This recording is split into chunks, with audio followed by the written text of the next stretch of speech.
Hi ಸ್ನೇಹಿತರೆ, ಎಲ್ಲರಿಗೂ ನಮಸ್ಕಾರ. ರೇಷ್ಮೆ ಗೂಡಂತೂ ಗಟ್ಟಾಯಿತು. ಇವಾಗ ಅದ್ರ ಬಗ್ಗೆ ಹೇಳ್ತೀನಿ ಬನ್ನಿ. 2-3 ದಿನ ಆಯಿತು ವಿಡಿಯೋ ಅಂತ್ರಿ ಮಾಡಿರಲಿಲ್ಲ. ಯಾತಕ್ಕಪ್ಪ ಅಂತಂದರೆ ಹೊಲ್ದಾಗ ಕಬ್ಬು ಹಚ್ಚಿದಿತ್ತು, ಅದಕ್ಕೆ ವಿಡಿಯೋ ಮಾಡೋಕ್ಕಾಗಿರಲಿಲ್ಲ. ರೇಷ್ಮೆ ಬಗ್ಗೆ ವಿಡಿಯೋ ಮಾಡಿ ಹಾಕೋಕ್ಕಾಗಿರಲಿಲ್ಲ. ಕಬ್ಬು ಹಚ್ಚೋದು ವಿಡಿಯೋ ಮಾಡ್ಬೇಕಂತಂದರೆ ಆವಾಗಲೂ ಆಗಲಿಲ್ಲ. ದಯವಿಟ್ಟು ಕ್ಷಮಿಸಿ. ಈಗ ಗೂಡು ಯಾವ ರೀತಿ ಬಂದಿದೆ, ಏನೇನಾಗಿದೆ ಅಂತ ಎಲ್ಲ ಡೀಟೇಲಾಗಿ ಹೇಳ್ತೀನಿ ಬನ್ನಿ. ನೋಡಿ ಫ್ರೆಂಡ್ಸ್, ಗೂಡು ಈ ರೀತಿಯಾಗಿ ಬಂದಿದೆ.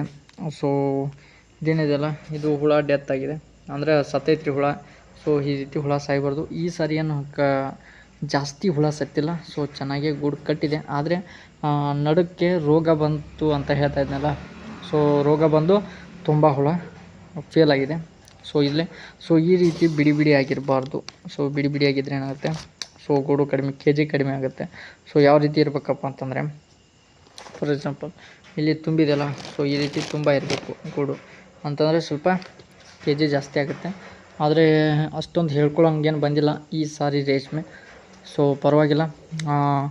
ನಮಗೇನು ಇನ್ವೆಸ್ಟ್ ಮಾಡಿದ್ದಾನಲ್ಲ, ಅದನ್ನ ಇನ್ವೆಸ್ಟ್ ಬಿಟ್ಟು ಒಂದು 15,000 ತನಕ ಪ್ರಾಫಿಟ್ ಕೊಡ್ಬೋದು ಅಂತ ಅನಿಸೈತ್ರಿ.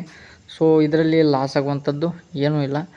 ಮತ್ತು ಕಬ್ಬಿನ ಬಗ್ಗೆನೂ ವಿಡಿಯೋ ಮಾಡ್ತೀನಿ ನೆಕ್ಸ್ಟು.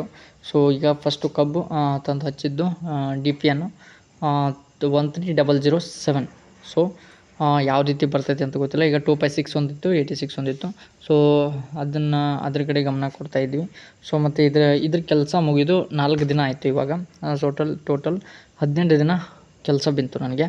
18 ದಿನದಲ್ಲಿ ಎಷ್ಟು ಪ್ರಾಫಿಟ್ ಆಗುತ್ತೆ, ಎಷ್ಟು ಹಣ ಬರುತ್ತೆ, ಎಲ್ಲನೂ ಹೇಳ್ತಾನೆ ರೀ. ಅಲ್ಲಿವರೆಗೂ ಸ್ವಲ್ಪ ವೇಟ್ ಮಾಡಿರಿ. ನಾಳೆ ಇದನ್ನು ಕ್ಲೀನ್ ಮಾಡಿಕೊಂಡು ನಾಳೆ ಅಥವಾ ನಾಡಿದ್ದು ಮಾರ್ಕೆಟಿಗೆ ಹೋದು ಎಷ್ಟಾಗುತ್ತೆ ಅಂತ ಎಲ್ಲನೂ ಡೀಟೇಲಾಗಿ ಹೇಳ್ತೀನಿ. ಅಲ್ಲಿವರೆಗೂ ಇನ್ನೂ ಯಾರು ಚಾನಲ್ನ ಸಬ್ಸ್ಕ್ರೈಬ್ ಮಾಡ್ಕೊಂಡಿಲ್ಲ ನೋಡಿ, ಸಬ್ಸ್ಕ್ರೈಬ್ ಮಾಡ್ಕೊಂಡು ಆಮೇಲೆ ಒಂದು ಲೈಕ್ ಮಾಡಿ ಅಂತ ಹೇಳ್ತಾ ಇವತ್ತಿನ ವಿಡಿಯೋನ ಮುಗಿಸ್ತಾರೆ. ಧನ್ಯವಾದಗಳು.